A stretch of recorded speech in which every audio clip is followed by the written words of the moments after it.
Hurmatli kanalimiz a'zolari, sizlar bilan bugun CapCut'da juda qisqa va tez video tayyorlashni o'rganamiz. Buni hamma bilsa kerak. Bitta yangi funksiya qo'shilgan. Obnovitdan keyin avtomontaj degan. Mana ko'ryapsiz, avtomontajni ochamiz. Avtomontajni ochganimizdan keyin video tanlang deyapti. Videolaringiz albatta 1 daqiqaga yaqin bo'lgani yaxshi. 15-20 sekundli videolar bo'lsa, yana ham o'sha sifatli, qisqa, tez yuklay oladi. Mana ko'ryapsiz, yuklayapti daqiqalar bilan.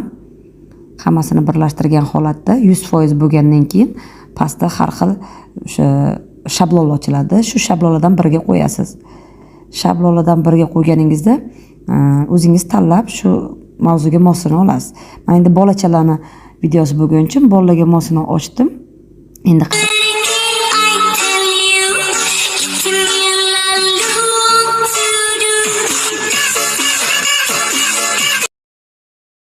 original musiqasini ko'rdingiz.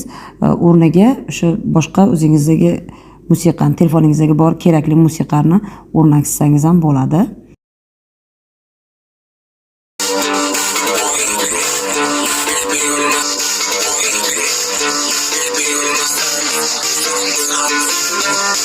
Endi buni alohida videoga olib, o'sha yerda ko'rib chiqamiz, eksport qilib. Eksport qilganingizdan keyin ekrandan boshqasi o'tmasingiz kerak. Chunki yuklamay qo'yadi.